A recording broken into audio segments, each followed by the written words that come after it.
اسماعیل ایک درخت کے سائے میں بیٹھے شکار کے لیے تیر بنا رہے تھے۔ اپنے والد کو دیکھ کر خوش ہوئے اور احترام میں کھڑے ہو گئے۔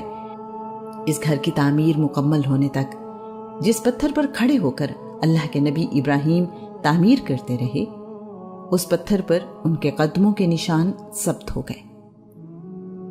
آج کا عنوان: اللہ کریم نے بنی اسماعیل سے بنی کنانہ کو چنا۔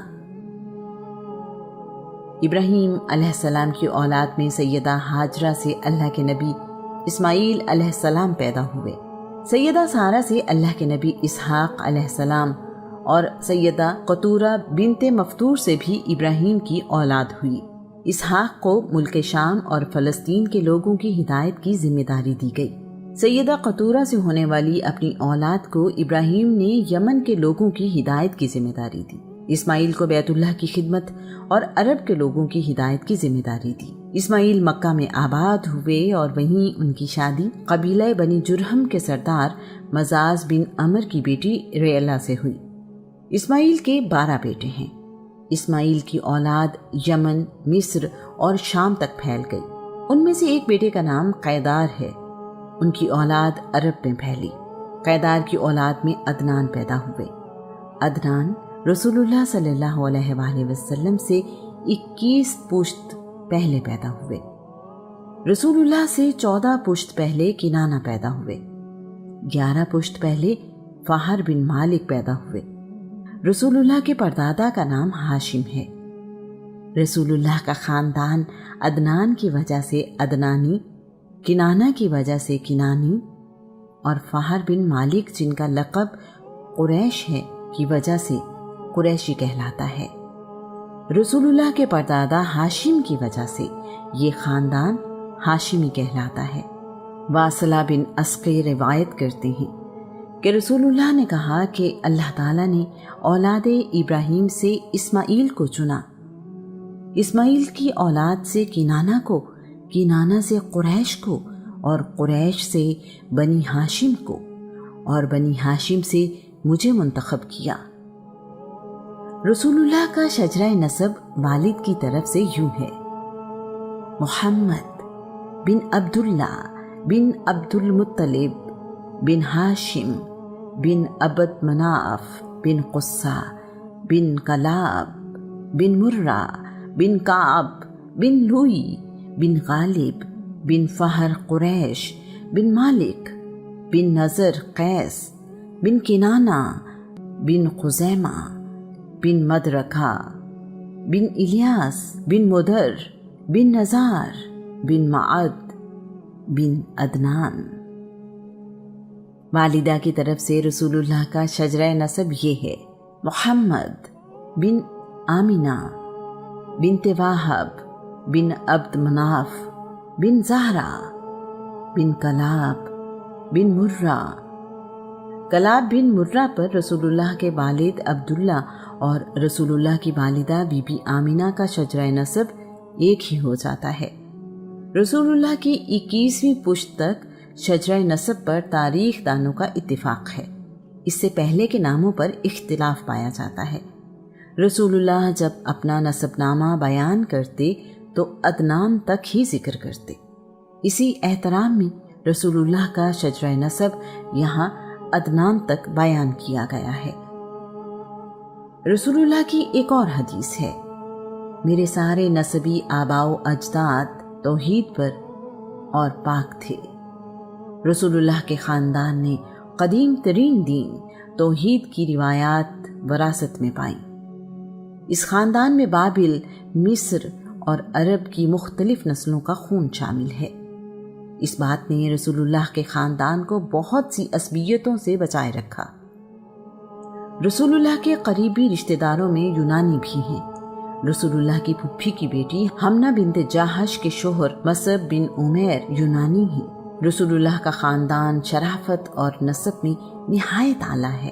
یہی وجہ ہے کہ تمام تر دشمنی اور مخالفت کے باوجود کسی نے رسول اللہ کے باپ دادا اور خاندان کے بارے میں لب گشائی کی جرت نہیں کی۔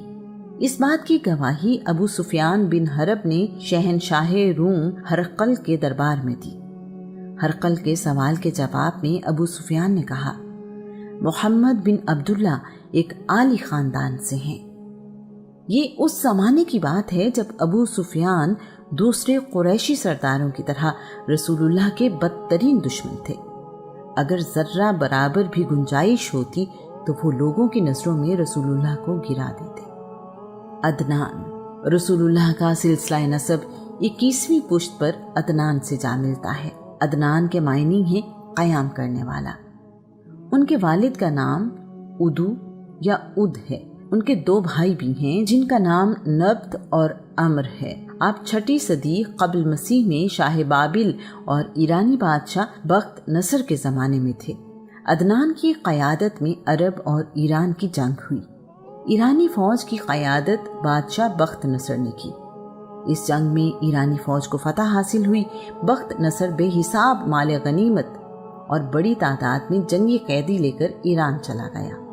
بخت نصر نے ان قیدیوں کو عراق کے شہر ابنا میں آباد کیا۔ ابنا دریائے فرات کے کنارے پر واقع ہے۔ عدنان مکہ میں ہی مقیم رہے۔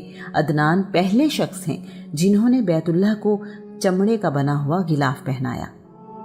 ماد بن عدنان، رسول اللہ کا سلسلہ نسب 20ویں پشت پر ماد سے جا ملتا ہے۔ ماد کے معنی ہے طاقتور۔ اللہ کے نبی شعیب علیہ السلام یمن کے علاقہ حضور یا حضورہ میں رہتے تھے۔ حضورہ کا علاقہ یمن کے شہر زبید کے مضافات میں ہے۔ عرب کے لوگوں نے اللہ کے نبی شعیب کو بے گناہ قتل کر دیا۔ اللہ کریم نے اپنے نبی ارمیہ علیہ السلام کو وحی کے ذریعے حکم دیا بخت نصر کو عرب پر حملہ کرنے کا مشورہ دیں اور شعیب کے قتل کا بدلہ لیں۔ اسے یہ خوشخبری بھی دیں کہ اللہ کی مدد اس کے ساتھ ہوگی۔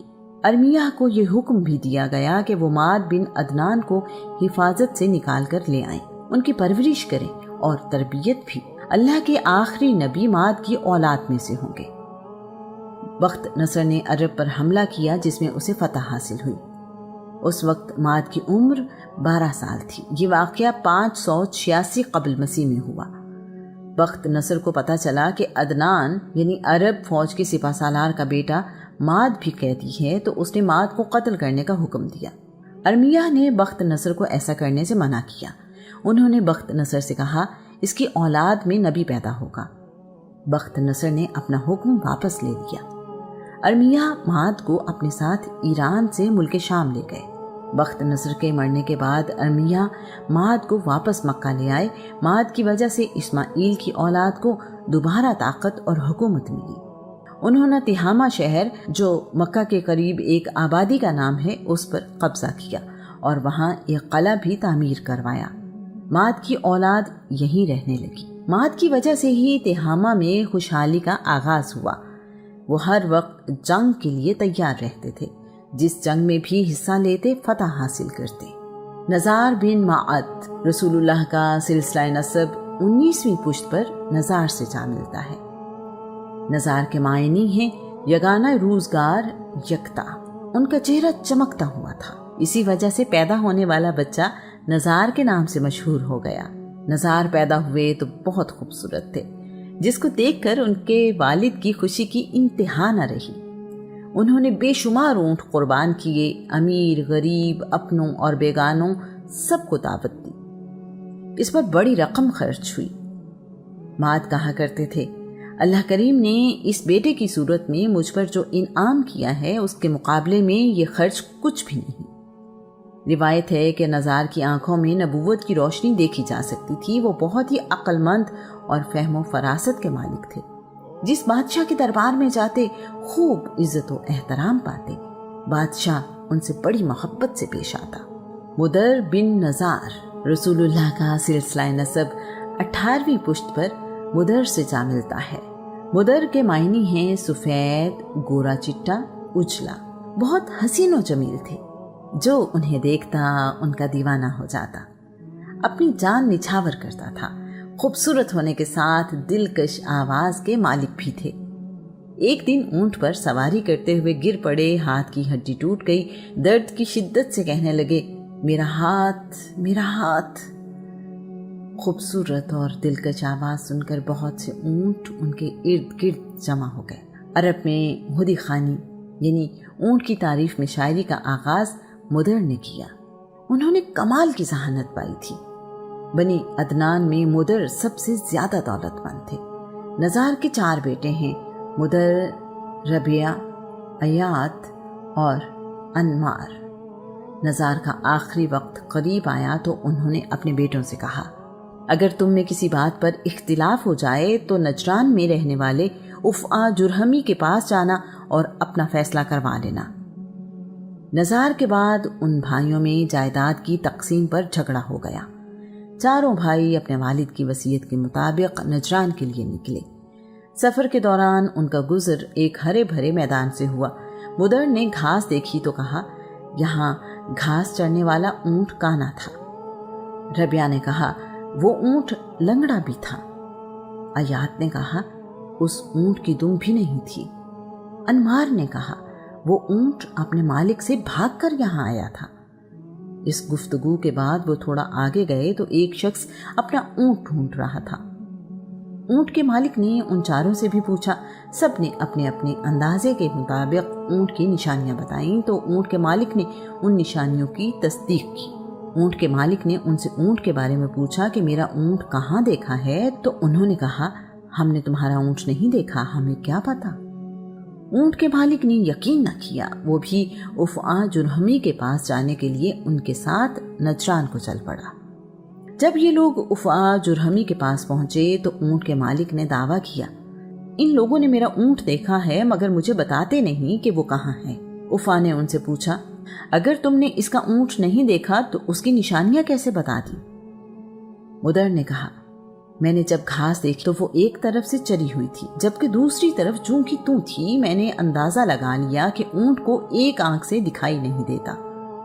ربیعہ نے کہا، میں نے دیکھا کہ اونٹ کے پاؤں کے نشان ایک طرف گہرے جبکہ دوسری طرف ادھورے تھے۔ میں اس نتیجے پر پہنچا، اونٹ لنگڑا بھی ہے۔ ایات نے کہا، میں نے اونٹ کی مینگنیاں صحیح سالم دیکھی، ٹوٹی ہوئی نہیں تھی، اس کا مطلب کہ اونٹ کی دم نہیں تھی۔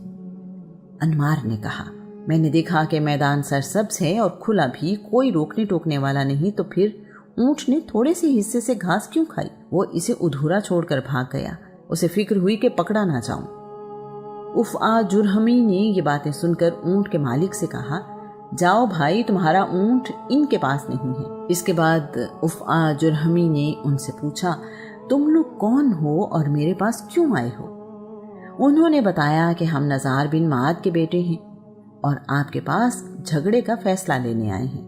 افعا جرہمی نے حیرت سے کہا، اتنی عقل اور دانائی کے باوجود مجھ سے فیصلہ لینا بڑے تعجب کی بات ہے۔ افعا جرہمی نے ان کی پرتکلف دعوت کی۔ رات میں انگور کا مشروب پیش کیا گیا، کھانے میں بکری کا گوشت بنایا گیا۔ افعا نے بہت ہی اہتمام سے ان کی خدمت کی۔ کھانا کھانے کے بعد مدر نے کہا، میں نے ایسا مشروب زندگی بھر نہیں پیا، کاش انگور کی بیل جس سے یہ مشروب بنا کسی قبر پر نہ اگی ہوتی۔ ربیعہ نے کہا، ایسا لذیذ گوشت میں نے کبھی نہیں کھایا، کیا ہی اچھا ہوتا اگر یہ بکری کسی کتیا کے دودھ پر نہ پلی ہوتی۔ ایات نے کہا، میں نے ایسا میزبان نہیں دیکھا، کاش اس کا باپ کوئی غیر نہ ہوتا۔ انمار نے کہا، میں نے ایسی گفتگو پہلے نہیں سنی جو ہمارے لیے اس قدر فائدہ مند ہو۔ افعا جرہمی یہ باتیں سن کر حیران رہ گیا۔ اس نے مشروب بنانے والے کو بلایا اور پوچھا کہ انگور کہاں سے لیے تھے؟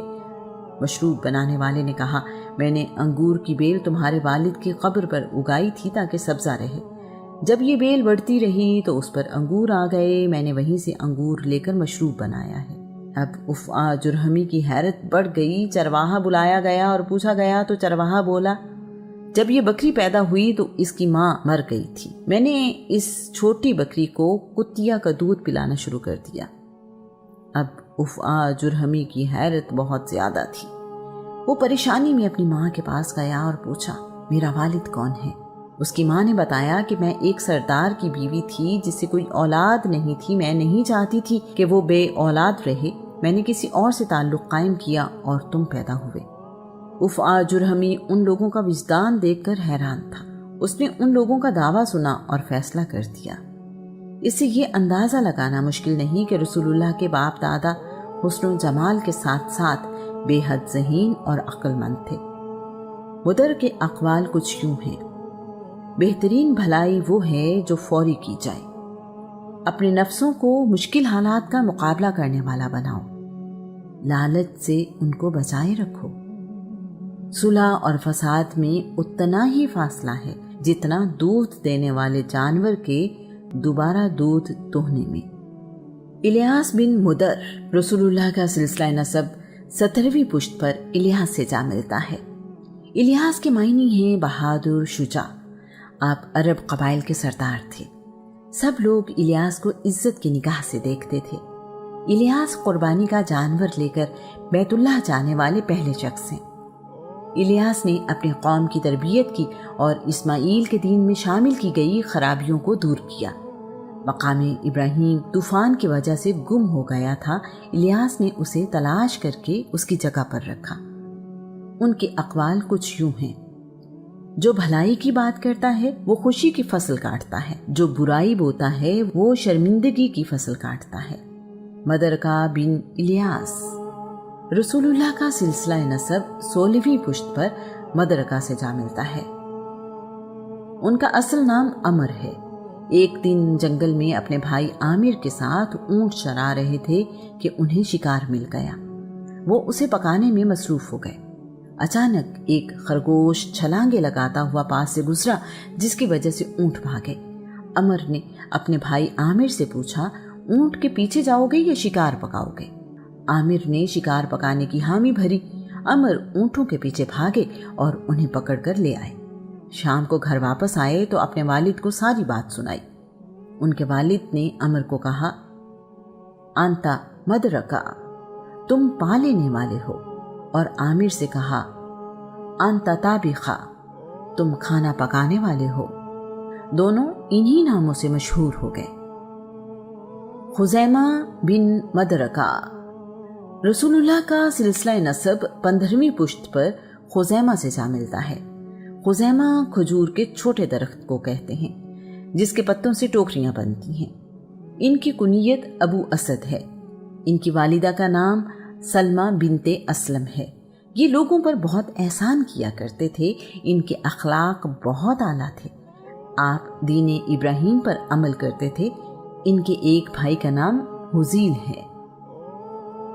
کنانہ بن خزیمہ رسول اللہ کا سلسلہ نسب 14ویں پشت پر کنانہ سے جا ملتا ہے۔ ان کی کنیت ابو ندر ہے۔ ان کی والدہ کا نام ابانہ بنت سعد ہے۔ کنانہ کے معنی ترکش ہیں، جس میں تیر رکھے جاتے ہیں۔